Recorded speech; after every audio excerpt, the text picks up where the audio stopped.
திராவிட முன்னேற்ற கழகத்தின் உறுப்பினராக ஆகித்தான் போட்டியிட்டு இருக்கிறோம். உறுப்பினராக நாங்கள் உங்களை கேட்கல, அதிமுக தொண்டரா நீங்க நீடிக்கிறீங்களா இல்லையா சொல்லுங்க. அந்த கேள்விக்கு இடமில்லை. எங்களை காயப்படுத்துகிற வகையில் சொல்லப்பட்டதுங்கிறத இதில் நாங்கள் சொல்லியிருக்கோம். தலைவர் வைகோ அவர்களே எங்களுடைய முடிவு சரி என்று திராவிட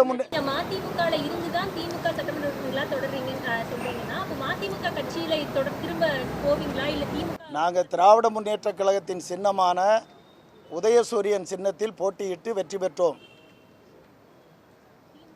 பொதுமக்கள் விருப்பம் நாங்கள் தொடர்ந்து சட்டமன்ற உறுப்பினராக இருக்க வேண்டும் என்பது. அந்த அடிப்படையில் திராவிட முன்னேற்ற கழக சட்டமன்ற உறுப்பினராக இயங்குகிறோம். தொடர்ந்து பணியாற்றுவோம். மதிமுகவில் கட்சி வேட்பாளராக அறிவிக்கப்பட்டு திமுக சின்னத்தில் போட்டிட்டு நீங்க வெற்றி பெற்றீங்க. ஆமா, இப்ப திமுகவில் தான் இருக்குன்னு சொல்லி நீங்க சொல்றீங்க. மதிமுக நீங்க விலகி எடுத்துக்கலாமா?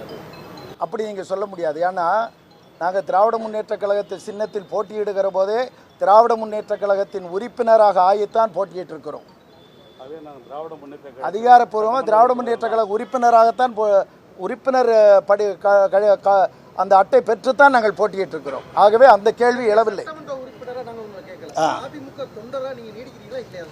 அந்த கேள்விக்கு இடமில்லை. ஒரு சட்டமன்ற உறுப்பினர் திராவிட முன்னேற்ற கழகத்தின் உறுப்பினராகத்தான் போட்டியிட்டு இருக்கிறோம்.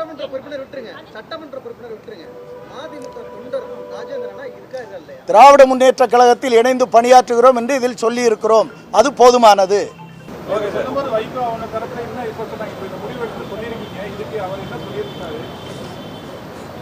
இந்த நிகழ்வு தொடங்கியது ஜூன் 26 உயர்நிலைக்குழு மறுமலர்ச்சி திமுக நடந்த அன்றைக்கு. மறுநாள் பொதுக்குழு. இந்த 2 நாளும் என்ன நடந்துச்சு, எங்களுடைய கருத்து என்னங்கிறது கடந்த 1 மாதமாக விவாதிக்கப்பட்டிருக்கிறது. 38 நாட்களாக 2 பேரும் எந்த தகவலும் எங்கேயும் எதுவும் பேசலை. உங்களில் பல பேருக்கு எங்களை ஆளை கூட தெரியாது. எதனாலனா எல்லாம் பேசி முடிக்கட்டும். இல்லை, நாங்கள் 6 மாத காலம் அமைதியாக இருக்கணும்னு முடிவெடுத்தோம். 6 மாத காலம் அமைதியாக இருப்போம், சிரமப்பட வேண்டாம், கஷ்டத்தை கொடுக்க வேண்டாம்னு நினச்சோம். ஆனால் எங்களை காயப்படுத்துகிற வகையில் சொல்லப்பட்டதுங்கிறத இதில் நாங்கள் சொல்லியிருக்கோம். தற்சமயம் நீங்கள் அதை போட்டுக்கிடுங்க. என்ன சொல்லியிருக்கோமோ அதை போட்டுக்கிடுங்க. இன்று நீங்கள் சந்தித்து தொடராக சொல்லியிருக்கீங்க. இல்லை, அது என்னென்னா சட்டமன்ற பட்ஜெட் கூட்டத்தொடர் முடிஞ்சாச்சு. நாங்கள் திராவிட முன்னேற்ற கழக சின்னத்தில் நின்று எல்லாத்தையும் திராவிட முன்னேற்ற கழக வரிசையில் தான் அமர வச்சுருக்கிறாங்க. எல்லாமே சட்டப்பேரவையில் அப்படி தான் சீட்டு ஒதுக்கி அமர வச்சுருக்கிறாங்க. அதனால் அந்த முடிவெடுத்து நம்ம இயங்க வேண்டியிருக்கு. 2வது 6 மாதம் நம்ம காத்திருப்போம்னு சொன்னது மறுமலர்ச்சி திமுகவில் முதன்மை செயலாளர் அவர்கள் நாங்கள் விலை போய் விட்டதாக சொன்னதுக்கு அப்புறமும் அது காத்திருக்க முடியாது. காத்திருக்க வாய்ப்பே அவர்கள் தரவில்லை. அது மனவேதனைப்படுது. எப்படி முன்னாடி 6 மாத காலம் காத்திருக்கிறோம் என்று தலைவர் வைகோ அவர்களுக்கு நாங்கள் முறையாக சொல்லி இருந்தோம். எப்படி வேணாலும் எடுத்துக்கிடுங்க. ஆமாம், அதுதான் இதில் இருக்குமா. எங்கள் அறிக்கையில் உங்களுக்கு தேவையான எல்லாமே இருக்குது. அதை போட்டாலே எங்கள் கருத்து இதுதான்.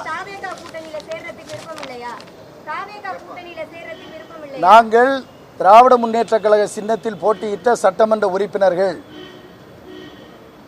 திராவிட முன்னேற்ற கழக சட்டமன்ற உறுப்பினர்களாக பணியாற்றுவதுதான் சட்டப்படி சரியாக இருக்கும். தாவேகா கூட்டணியில் திமுகவிலிருந்து தேர்ந்தெடுக்கப்பட்ட சட்டமன்ற உறுப்பினர்கள் இயங்க முடியாது. ஆமாம் ஆமாம்,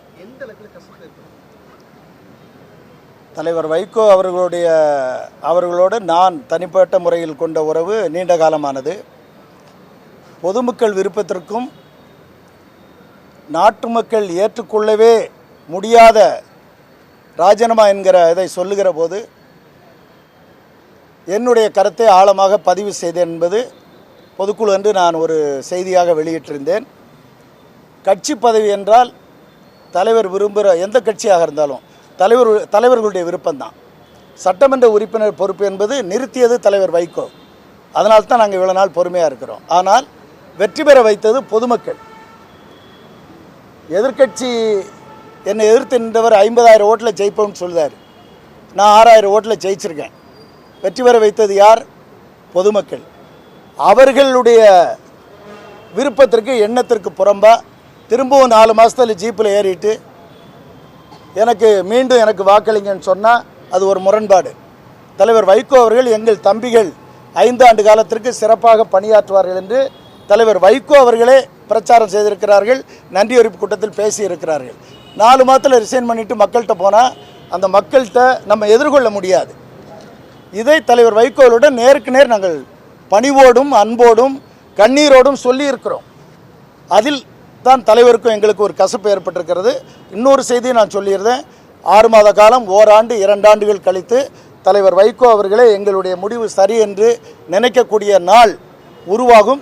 அன்றைக்கு அவருக்கும் எங்களுக்குமான அந்த பிரிவு துயர் நிரந்தரமாக விலகும்.